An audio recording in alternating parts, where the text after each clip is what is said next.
Humans on the mix. That's good. That's cool.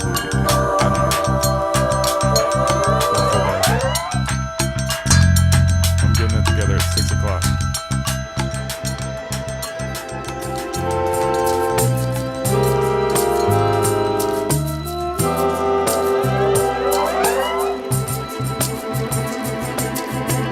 Thanks for doing this interview. I appreciate it. No problem.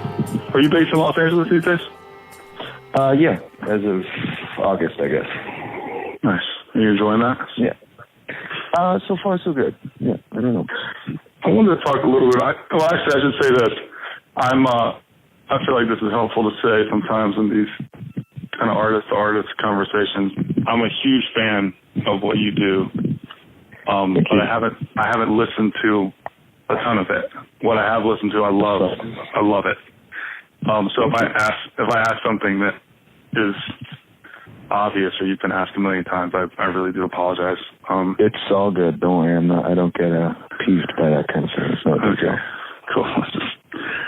I wanted to talk a little bit about process, both from a songwriting standpoint and from a production standpoint. Mm-hmm. When you're kind of writing and generating ideas that become songs, does that start from a production end, or does it start from a more of a pure songwriting side of things? I think it depends. I mean, back in the day when I first kind of was learning how to do this and record and stuff, I would usually used to start on a guitar. Yeah. And I would kind of come up with something that I knew I'd be able to sing over in some kind of structure.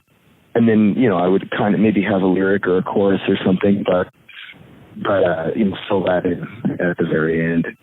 But nowadays, yeah, I don't know. I mean, I always used to work on tape machines and even before that, like weird old digital recorders and stuff. I never really used the computer, so I had to go in with like a full idea of how it was going to come out in the end because I couldn't, punch in or anything or chop and paste stuff up on the computer. So I don't know. I would have something and then, but nowadays it's kind of more like I will sit down with a guitar or like an acoustic guitar and write the whole song. And then, or like on a piano or something, put that down and then kind of think of how the instrumentation can complement the song or the lyric to something. I felt that, sometimes when you build this track and you're like, okay, now I got to put the vocals on. It doesn't really, it ends up not working a lot of time when I do it. So it's kind of like, I don't really know what to do. But yeah, I mean, if it's a living, breathing song in the first place, then usually it's okay. But sometimes that doesn't work too. But it's just, I'm trying to whatever way possible. How do you feel like your songwriting has grown in the last, from since you started? What do you think has changed and gotten better, or has it just changed, or how have you, when you look back, it's been a few years now, like what? Yeah. As you're down the road a little bit on it, how do you look back on it and kind of see yourself growing? It's gotten a lot better.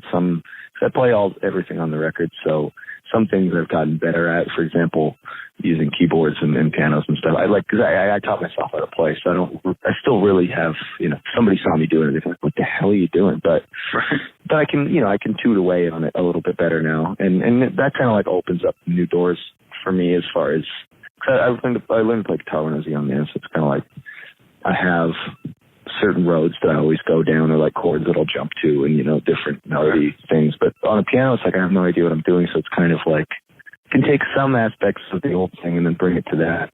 But yeah, I mean, there's that. I just the proficiency thing, but also I think the lyrics I've started to pay a little bit more attention to. Whether there's just more, I find the more I've been writing lyrics, the less I've been kind of paying attention to. And then we'll write this solo part, and I barely write bridges anymore. And it's just kind of you got to say what you got to say, and I'm not going to try and squeeze any other baloney in here. It's just kind of simplifying. I think I've been simplifying, which I don't know if it's progressing or regressing, but it feels right to me. So that's what I'm doing. Yeah, that's cool. You say you play all the instruments on the records. Is that something you do out of convenience or out of choice? or because it's hard to communicate with other musicians, which it certainly is? Why do you do that? I think it's maybe a mixture of both. It's the same reason that I, record and like mix my own records too. I think, it's the way I always used to do it. And I think as a younger man, now I probably wouldn't have a problem with it. But before it was kind of like, I don't want, it's kind of like, I don't want anybody else like digging around in my diary, until the finished product is ready to go out. So, and at the same time too, I know that if I put something down on the tape, I can be like, that sucks. Like, let's do it again. But if somebody else is doing it, I don't want to, be in a position where I'm kind of like, that was no good, So, and it's also rewarding to me. And every time I go and record, mostly with the engineering thing, where it's kind of like every record I do, I learn a little bit more about, microphones and whatever else and, different techniques and stuff. But I think it's just comfortable for me to do it. Yeah, and cool. It's my own clock, and I can do it whenever I want, and it's nice, I guess. When you're making a record, what's your kind of timetable? I mean, is it like, okay, I'm going to make a record, I make it this month, or is it over the course of a few months? How is the timing in your process? It's usually about a month. It's kind of like, okay, I got a block here, I'm going to do this. This time has been interesting because I've had a lot of stuff breaking it up, where I wrote maybe 5-6 songs, or maybe a few more than that, maybe 5 or 6 that I'll use like maybe half a year ago, just like really rough demos of them. And then we went back on tour, moved to the West Coast, and things kind of get jumbled up a little bit. So to get back in the headspace is a little bit hard, but so it kind of makes it weird. I have this like mentality, even with demoing, where it's kind of like I'll work on something. If I don't finish it in a day, usually I don't go back to it. It's just kind of like, whatever. Like, it didn't work out when I tried it at first, so screw it. But some of those old songs I'll probably use, but right now I'm kind of I have till the end of the year to do the record and the artwork and whatever else. So I'm kind of in like crunch mode in a way right now, but just trying to do as much as I can. But for the most part, the recording process only takes a couple weeks, but the writing process, a couple songs yesterday, probably do a couple today, and then I'll just start recording the record, I guess. What's your setup right now? Are you digital or analog mixture? How's that? I have a bit of a mixture going on right now, because I used to do everything. Well, I do everything on tape, and then, whatever mixer I had lying around. And then I'd put the stereo bounce onto the computer. Now I kind of have like, the tape machines in the patch bay. We got this like nice desk to preamp. We got the compressors. It's just kind of, I'd went a little bit crazy with online shopping earlier this year. So, so I have like a pretty stacked zone. But the funny thing is, I get these things and I'm excited about them for, a couple of weeks. And then I usually don't even end up using all of this like outboard gear. I'm like, it won't fit in the track. So it's all nice to look at, but who knows how much I'll actually utilize it. How much touring do you do in between each record?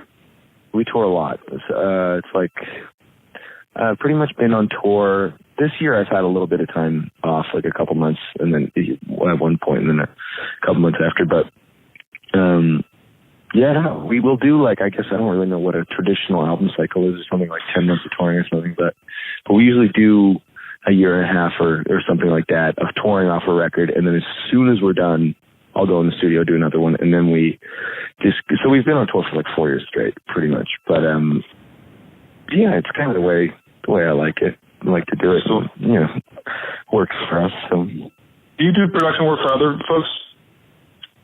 Not really. No, I mean, if any of my friends have ever been like, yo, can you help me record a song? I'm like, yeah. Like my roommates that I used to live with in New York, this guy Tall Juan, I helped him record some of his stuff, but I don't know. I wouldn't really call it like producing in any way. Right. It's kind of like, well, this is how I put the mic on the drums. I don't know. You can just try it. It may sound cool. He's like, oh yeah, it's good. Yeah, okay. And then I did record my friend's band Laced, which was it's my friend Dustin. He plays in a band called Beach Fossils, and it's just like other band.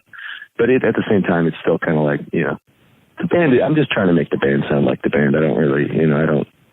Right. It's not like I'm like, oh yeah, we get this like cowbell at this point, and then we'll like, side chain. I have no idea how to do any of that.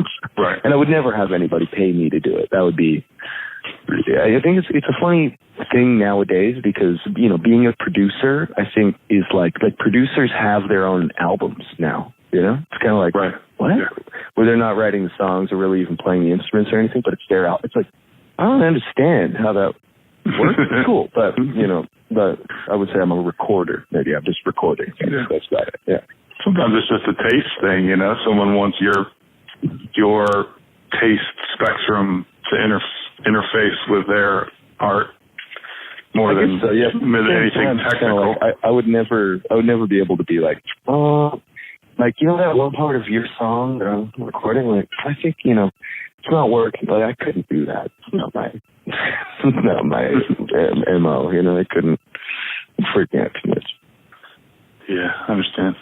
What kind of influences are you coming from? From a production? Well, actually, let's start from a production side. Like, okay, folks that you dig their stuff, what the records sound like, and you know how they're putting sounds together. Where's that for me? For you? Yeah, I think it's always kind of been like, and I've been getting into, you know, because I was like a classic rock kid or whatever, and, you know, loved the Beatles and Neil Young and stuff like that. Yeah. And I love the way those records sound. And nowadays I've gotten more into like maybe synthesizer music and you know, that kind of stuff. But the thing about all the records, I think there's like kind of like you know, some kind of theme that goes through everything that I'm really attracted to, where it is like there's no real bells and whistles in the production. It's just kind of like that's, you know, the transparency of like, they were playing these instruments and you know, there is no like crazy chopped and screwed like dubstep style stuff or anything like that. Although, you know, that's incredible what people can do that kind of stuff. But for me, like, I love the sound of, say Harvest by Neil Young. I think that's like super dry, like super dead, but just, you know, the song is there and it's like the vibe is there. Or like Plastic Ono Band, I think is incredible. All the Beatles records sound really good. There's these Japanese bands. I've been getting into kind of like the large web of band Yellow Magic Orchestra, and a lot of their earlier albums. Yeah, some of the members' earlier albums are like kind of like folky Japanese folk psych stuff, or like kind of like the band style. Like I love the way the band records. The band record. It's funny. The band is like, they're kind of like their records are like kind of lo-fi. Like it's like kind of sketchy sounding, but incredible records. But it's not very shiny sounding, you know. But it's just that kind of thing. It's just there. It's nice, you know. The instruments sound good, and that's it, you know. There you go. Yeah, I love that. How about from a songwriting point of view? Did you start writing songs early on? See, maybe when I was like 17 or something. So it's been almost 10 years or something. But and who were you trying to be like? When I started, it was kind of like, I think I just tried to, you know, no matter like what kind of like mirage my music is hiding behind. Because at first, you know, it was when all the like MySpace lo-fi stuff was going on, like all the, you know, Pacific Northwest and in New York and DC bands and stuff. So trying to make pop songs, but recording them super bad. I'm not being able to at all, but you know, just trying to write with that kind of sentiment. And then, you know, as time goes on, just trying more and more. But I think, you know, like nowadays I've gotten really into like James Taylor and Paul Simon, people like that. But you step into their ring and it's kind of like very intricate, serious like songwriting, which I can't do. But it's, you know, it's a cool thing to like look up to, I think. Yeah, no doubt. Those guys are heavy hitters. Yeah, they're badass. Yeah, for sure. Yeah, that's cool. How about peers? Do you listen to music that comes out now? Yeah. I mean, well, it's like I'm not exactly very good at like anticipating or even hearing about things till, you know, I'm not like on the pulse or anything. But I have like a lot of, you know, just through touring and playing festivals and being around, and I've made like a ton of friends who play music, and yeah, I mean, and there's you know, a lot of bands I'm guilty of like, you know, being homies at the festivals and stuff, and I've never listened to their records, but at the same time, you know, bands that we like to take on tour and, you know, I see more often. I do really, you know, for example, my friend Conan Moccasin is a I guess a peer of mine that I mean I loved his records before I met him, and then we met, and now we're homies. But and he kind of introduced me to like a whole crew of. He's from New Zealand, but he was kind of part of this scene in like Manchester in the UK, and there's this label called Tiny Morsels that tons of like kids from this crew put their music out on. His guitarist is named Infinite Bizou. That's his band name. Great music, a lot of crazy stuff going on out there. But I don't know. I'm not super good. You know, my friends from Canada. It's funny. The only new music I listen to is like kids I've grown up with, or like, you know, it's weird, but cool. I don't know. No, that's cool. I honestly, that's interesting. Like, I feel like that's such a question you get asked a lot. And for me, it's, you know, I sort of pay attention, but a lot of times it's much less so than folks think to some degree, you know? Yeah. It's hard, you know, it's difficult. There's so much stuff. It's hard. Yeah, there is. It's hard to do. Thanks for talking. No problem. From on a personal note, do you know Justin Fry? Did I catch that? Yeah, I know Justin Fry, yeah. I lived A Spacebomb production.